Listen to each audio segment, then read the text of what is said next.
I'm your host, Kelly Morgan, indie author and indie publisher. Welcome to another episode of The Author's Mic. Welcome to today's episode. Hi, everybody. Kelly here. This is another episode of The Author's Mic, and you know that it's Monday, which means I have a guest. I'm always so happy when other authors take me up on my offer to come share this platform with me to talk about their book, their craft, or just simply have a conversation. So today I have Munira. She is an author, I think a one-time author, but she has written a book about marketing, and it's called From Invisible to Seen. And so she's here to talk about her book. Thank you so much for coming on the Author's Mic. Welcome. Thank you so much for having me. I'm really humbled and honored. Thank you. So I'm just going to go ahead and just kind of be quiet and let you go ahead and talk about, your journey as an author, the book, or however you want to kick us off. So the first book I wrote was a compilation book with my friends. It was just a chapter. You know how compilation books work. One chapter, and let's just talk about, let's become an author. Everybody wants to do that these days. So we did. And then we did another one. So the first one I wrote a chapter on was about real estate and how my experience with real estate. Not that I'm an investor or anything, but there are ways you can get properties with just negotiating, right? Mhm. So I wrote a chapter on that, and then somebody approached me and said, "You wrote a chapter. Do you want? Let's talk about womenism." So we wrote a chapter about that. Then there was another book. So about 4 compilation books later, COVID happened, and I said, "I'm sitting at home all alone, and my husband had just passed, so I had to keep busy. Otherwise, you're alone, and COVID was a time of being alone. Plus, I had nobody at home, so I said, let me just start writing a book." And I did. So I wrote the book called The Philosophy of Niche Principles. That was my very first myself book. Then I wrote books like podcast guesting, and there's so many other books about podcasting. Well, one thing about my business is that I've always been active in podcasts. I've had a podcast appearances, and I've had guests. So over 600 guests later, I thought, let's you should write, I should talk about something. I'm an expert on this. So I wrote. Now, podcasts, I think, are, so here's how this whole thing started. We are always being taught to figure out, go where your audience is. Go figure out where your audience is. And if you're an entrepreneur, you're trying to figure all that out and thinking, but if you're an entrepreneur, you're thinking, where are my audience? Like, where do they live? Where do I go find them? You hear all this all the time, but you never get to see or feel or touch them. So how many networking events, how many Rotary meetings do you go to? How many gurus do you follow? And it became a journey. I was here, there, and everywhere and not getting any attention. But what happened was when I started my podcast, I started out, the first podcast I did was with a guy I had met at a mastermind. And I just wanted to know what his secret to success was. Mind you, there is no such thing as a secret to success because it's here between Right. our ears. But I talked to him and I said, would it be okay if I just uploaded this whole thing up on YouTube? That was my very first one. And he was like, go ahead. So 28 people in the mastermind, and the first 28 podcasts were those people because I just want to have a conversation. Just like you and I are talking. Mhm. I just want to know what makes you tick. That's all I want to know. And why is this business, whatever you're doing, why is this so important to you? Just tell me that. How do you start? When do you start? Why did you do it? All of those questions. And one, I was very good at being on camera. I had no problems asking people questions. And two, I was getting other people's secrets. So I loved it. And I loved it. The fact is, when those people came on my podcast and I kept following them, one thing magically happened. Those people started getting momentum in their business. Why? Because my audience was looking at them. And I said, there's a secret here that I am not getting. Of course, 3 years later, I realized that all of those people who had come to my podcast, somewhere along the line, I had elevated them. And being on podcasts myself allowed me to share my expertise because now I'm an expert. And 600 podcast guests later, and being on 150 podcasts myself, I know a little bit about podcasting. But why is podcasting such an important aspect of all of this? Well, it is because one, we are sharing audiences. Until yesterday, your people didn't know who I am, and my people didn't know who you are. But if we share our resources, there's something that you are bringing to the table that needs to be told, and I'm bringing something to the table that needs to be told. So we're sharing audiences. And guess what? People are striving to be a guest speaker. When you go speak on a stage, you give your talk and you walk away with a message. This here, a podcast, lives on forever.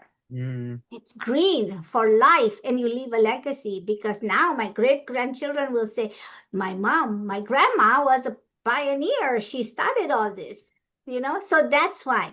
So, The Invisible No More is a book uh, where I actually ask people to talk about their business.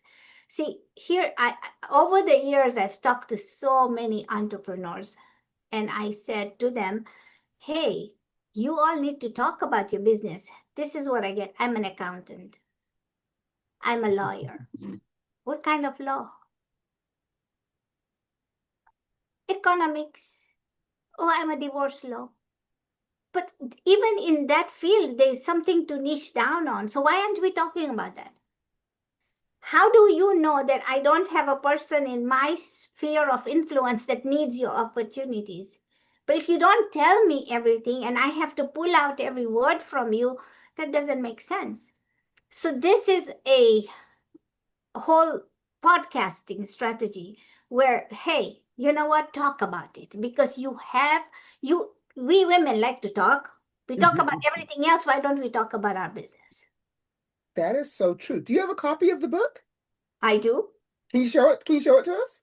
Oh no, it's not physical copy. It's a Ah, Kindle, so if somebody wanted the book, where is it available? Amazon.com. Gotcha. So tell us Invisible. the name. Tell us the title again. Invisible no more. And so is this for anybody who's an entrepreneur? Is it specifically for authors? Like who could pick up this book and start to use these principles?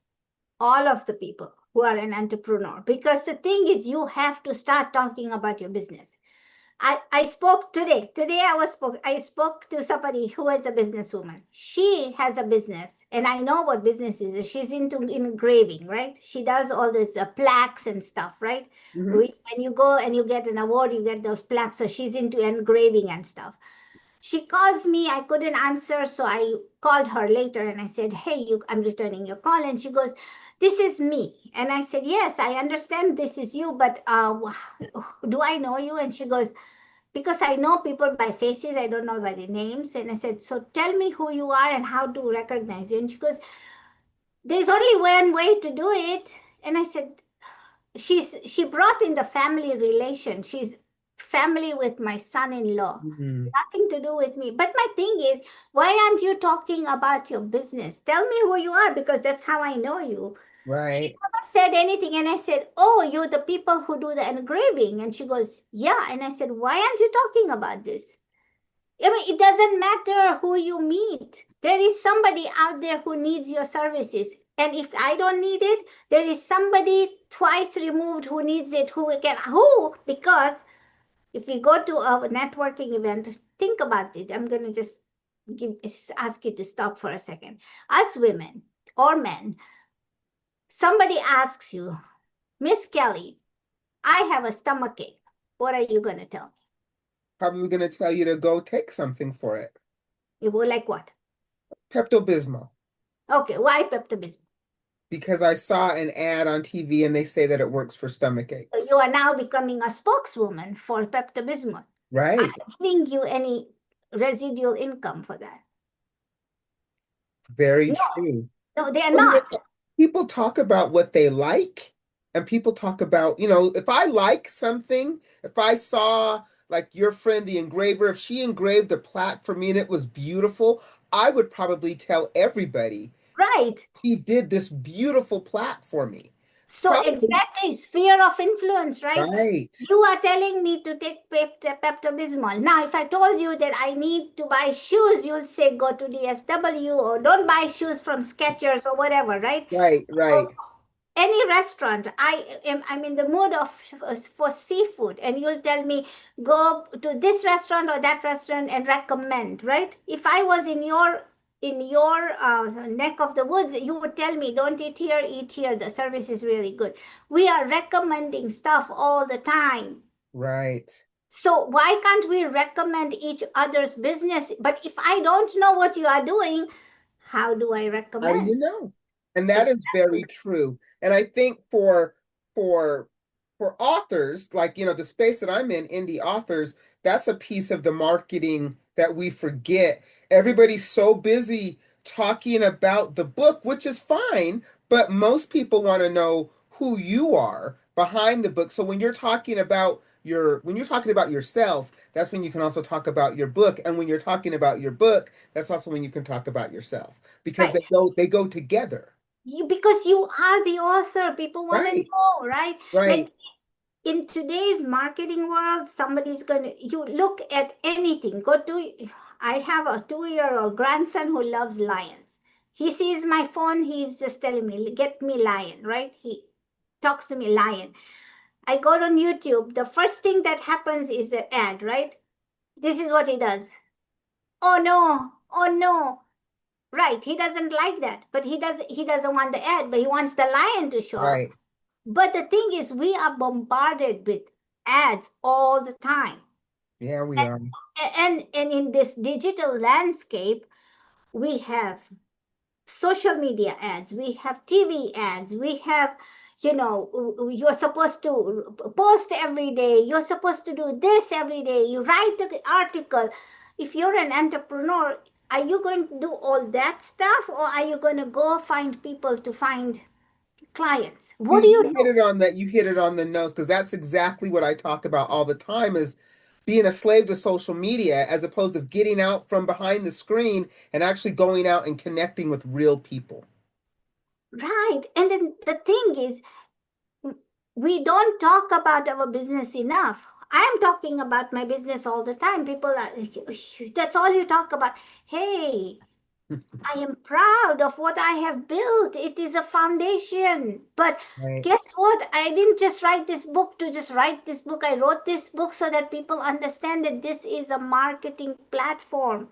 You don't have to go talk to thousands of people. You don't have to spend money on ads. You find a podcaster like you and say, I want to be on your show. And that is absolutely marketing gold.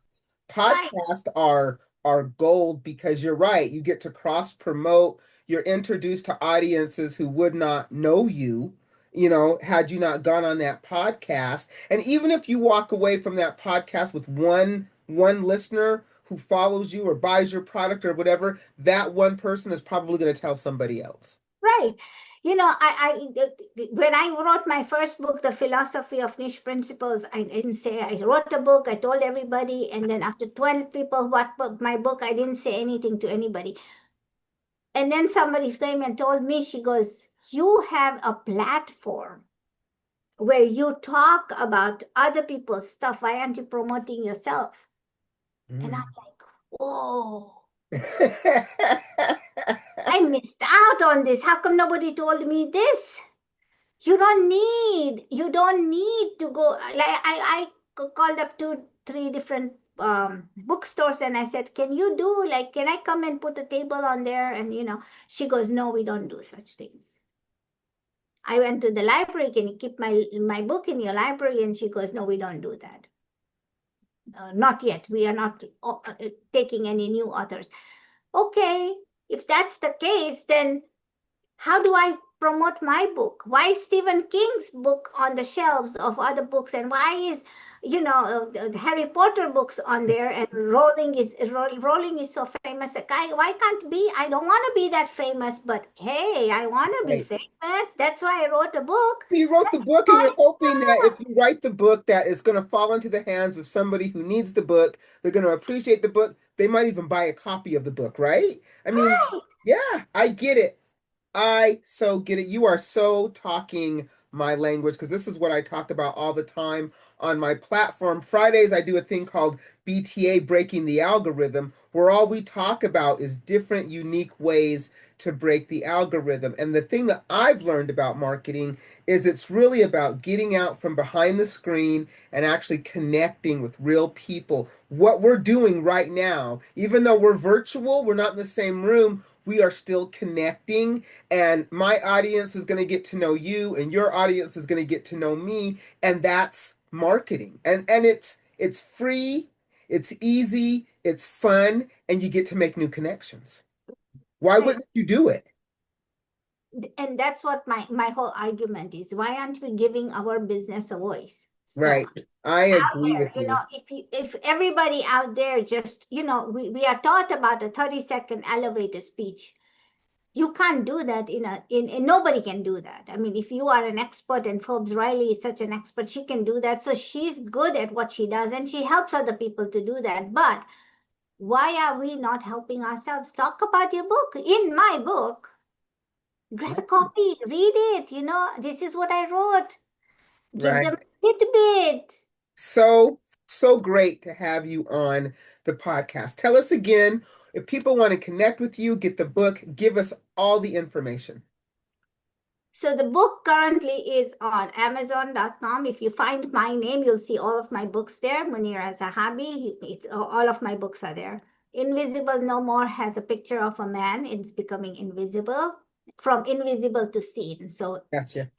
and it's really nice because I designed it in my head. I had somebody else do it, but it was in my head. But the other thing is, and if you all want to connect with me, please find me on the nichenavigator.com and use the contact me page. I promise I will answer in 48 hours. That We'll make is an appointment. fantastic. Thank you so much for being on the podcast. I appreciate everything that you're doing. Me and you are talking the same language. Everything that you're saying resonates with me, and I believe you, and I think most of us should take you up on that. We need to really, I have found that making real connections with people like yourself takes me further than any social media post or trend that I could possibly try to follow. So I agree with you. You guys, all of her links will be in the description. So if you want to go check her out, check out her book, you can. Let me do my laundry list before we go. So if you're an author and you want to be on this podcast, like we were just talking, all you got to do is go to my website. At the top, there's a link that says be a guest. Fill out the form. Boom, you're on a guest. No pitching, no fees, you guys. It is really that easy. If you're thinking, I want to write a book too, but I don't know how to get started, I got you. I got a 44-page guide on my website. It's totally free. It's called So You Want to Write a Book. Go get it, download it, start your indie journey. If you want to support me, I have two books out there. Wait for it. And You Sound White. Go to my website. I'm happy to ship them to you for free, but you can get them wherever good books are sold. And for authors of color who are underrepresented, remember, you guys, I see you. I built this platform for us, but the author's mic is for everybody. But authors of color were incredibly underrepresented in this space, and I want your help to help me build a community. Thank you so much for being on the podcast. I'm going to let you give us the closing words. I am so humbled and honored that you had me on your show. But you are right. People of different nationalities, people of different colors need to come together as a community, and let's do something big, because one person cannot do it alone. You have to have a community behind us. Wise words. All right, you guys, remember, keep writing, and I will catch you next time.